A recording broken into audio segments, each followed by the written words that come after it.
শহরে মানুষ এত সকালে কি ঘুম থেকে উঠেছে বাবা? আপনার সব ব্যবস্থা কি আদৌ হয়েছে বাবা? আমি অন্যের সময় চলি না, অন্য সবাই আমার সময় চলে। এসো।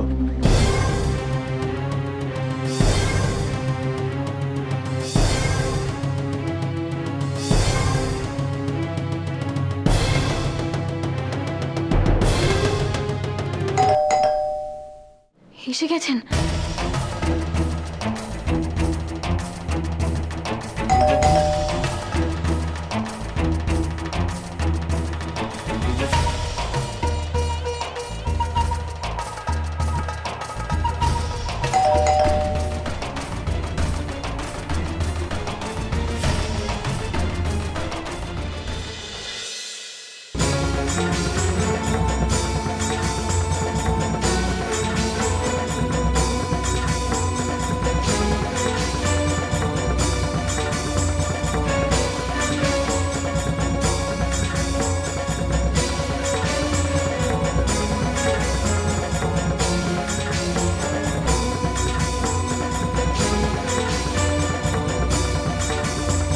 দাঁড়া। কে তুই? আমি লবঙ্গ, এই বাড়ির বৌমা।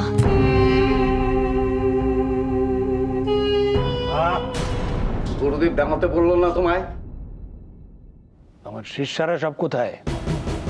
তারা না এলে সব কিছুই হবে না। ডাক তাদের। হ্যাঁ হ্যাঁ, আমি এক্ষুনি ডাকছি, এক্ষুনি ডাকছি।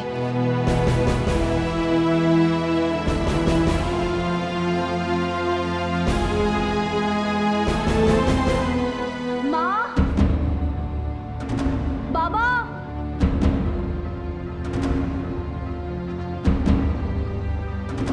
ঠাম্মি, কাকামণি, তোমরা কোথায় আছো? গুরুদেব এসে গেছেন।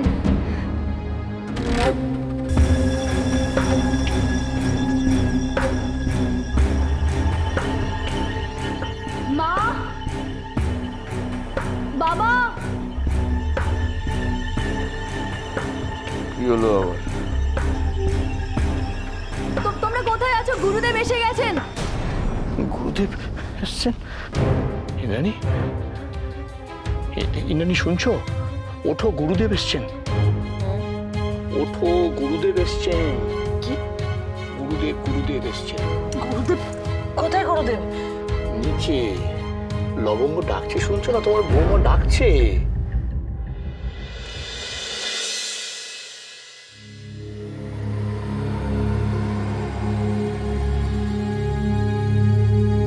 জেঠিমা, দিদি আসেননি? আমি ওপরে গিয়ে একটু ডেকে আনবো।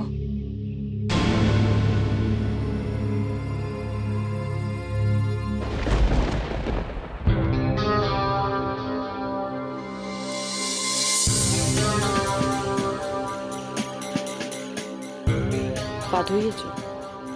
ধুতে গেছিলাম, কিন্তু উনি বললেন আপনি এলে তবেই। যাও, এখন পা ধুইয়ে দাও।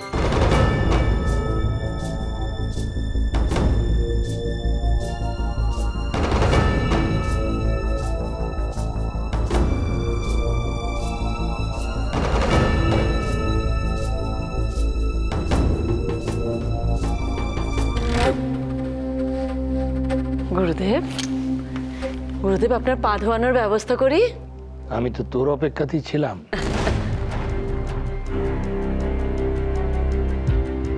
দাঁড়ান, আগে আমার হাতে একটু জল দিন।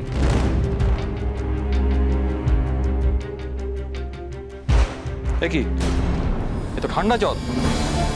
একটু গরম জলের ব্যবস্থা করতে পারেননি? ঠান্ডা পড়ে গেছে, বাবার তো শরীর খারাপ করতে পারে। গরম জল করনি? কি যে করো না তুমি। গুরুদেব, গুরুদেব ক্ষমা করে দেবেন। আমার ছেলের বউ সবেমাত্র সংসার করছে তো, এখনো সব গুছিয়ে উঠতে পারেনি। আপনি আপনি কিছু মনে করবেন না গুরুদেব। বৈশালী, গরম জলের ব্যবস্থা করো। হ্যাঁ, যাচ্ছি। থাক, আর প্রয়োজন নেই। বাবা, থাক, প্রয়োজন নেই আর।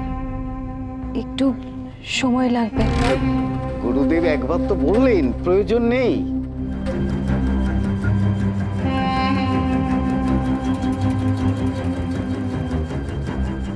তোদের জন্য মিষ্টি এনেছি। আগে আমার আনা মিষ্টি সকলকে ভাগ করে দিই। এতে আমার পরম সৌভাগ্য বাবা।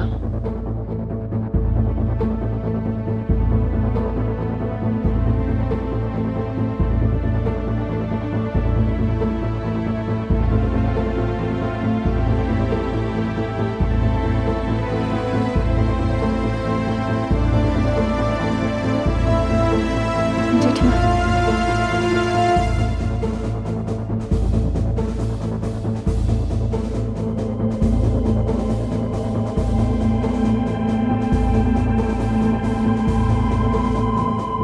ক্ষমা করবেন, এই প্রসাদ আমি মুখে দিতে পারবো না।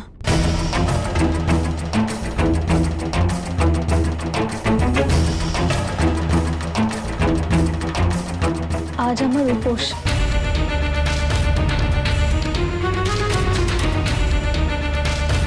উপোস? ও বুঝেছি, আমার গুরুদেবকে অপমান করে লক্ষ্মী গণেশ পুজো করবে বলে তুমি মুখে কিছু দিতে চাইছো না? লবঙ্গ বাবার আদেশ আমাদের কাছে শেষ কথা।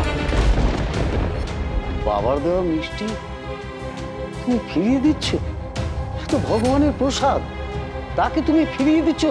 তোমার এত বড় স্পর্ধা! নাও প্রসাদ নাও। পুজোর আগে প্রসাদ কি করে খাই? গুরুদেবের সেবা করা যে ঈশ্বরের সেবা করা, পুজো করার মতো। সেই কাজ যতক্ষণ করব ততক্ষণ তো উপোস করেই করা উচিত। আপনি কি আমার উপরে এর জন্য রাগ করবেন গুরুদেব?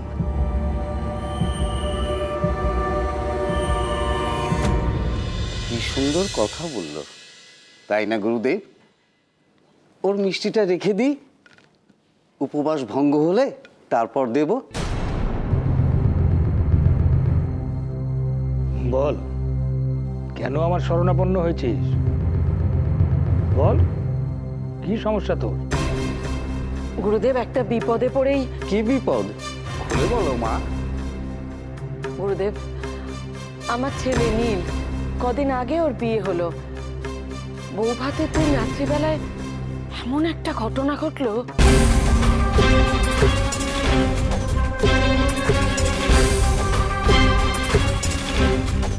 গুরুদেব, গুরুদেব, সেদিন থেকে আমি খুব অশান্তিতে আছি। আমার ছেলের বউ ভাতের দিন কেন এরকম কাণ্ড ঘটলো? আমি খুব ভয়ে আছি গুরুদেব, আপনি বাঁচান। কাণ্ড কি বলছো শালি? অশুভ কাণ্ড বল। গুরুদেব, গুরুদেব, সে রাত থেকে আমি ওদের আলাদাই রেখেছি। আমার কেন জানি না মনে হলো ভগবান নিশ্চয়ই চেয়েছেন যে ওদের ফুলসজ্জাটা না হোক, ওরা যেন আলাদা থাকে।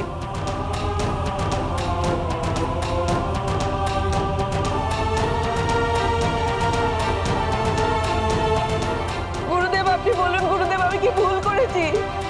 ঠাকুরের যদি ইচ্ছে থাকতো তাহলে তো ফুলসজ্জাটা নির্বিঘ্নেই হতো গুরুদেব।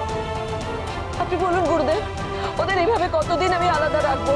আপনি যা বলবেন তাই হবে গুরুদেব। গুরুদেব বলুন কতদিন? 1 মাস, 2 মাস, 6 মাস, নাকি 1 বছর? আপনি যেটা বলবেন সেটাই হবে গুরুদেব। আপনি শুধু বলেন গুরুদেব, একটা কিছু বিধান দিন গুরুদেব। আমার মনের অশান্তি কাটানোর জন্য কিছু একটা বিধান দিন গুরুদেব। চুপ করে থাকবেন না গুরুদেব, আপনি বলুন, আপনি একটা বিধান দিন। আপনি যা বিধান দেবেন তাই আমি মানবো। বলুন গুরুদেব, 1 বছর কালকে যথেষ্ট নয়? গুরুদেব চুপ করে থাকবেন না গুরুদেব।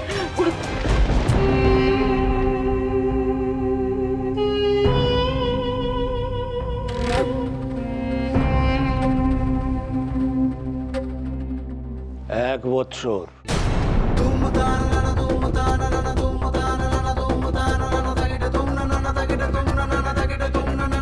এক বছর কাল যথেষ্ট। ফুলসজ্জার দিন এমন ঘটনা সত্যিই খুব অশুভ ইঙ্গিত। হ্যাঁ গুরুদেব, আপনি ঠিক বলেছেন। আমারও মনে হয়েছে ভগবান নিজের ঘরে আগুন লাগিয়ে এটাই বলতে চেয়েছেন যে তিনিও চান না ওরা দুজনে একসঙ্গে থাক। গুরুদেব, গুরুদেব আপনার বিধান আমি মাথায় করে নিলাম। এই 1 বছর কাল ওদের আলাদাই আমি রাখবো, তারপর আপনি একটা শুভ দিন বলে দেবেন, সেই দিন ওদের দুজনকে আবার একত্র করবো আমি। তাই হোক।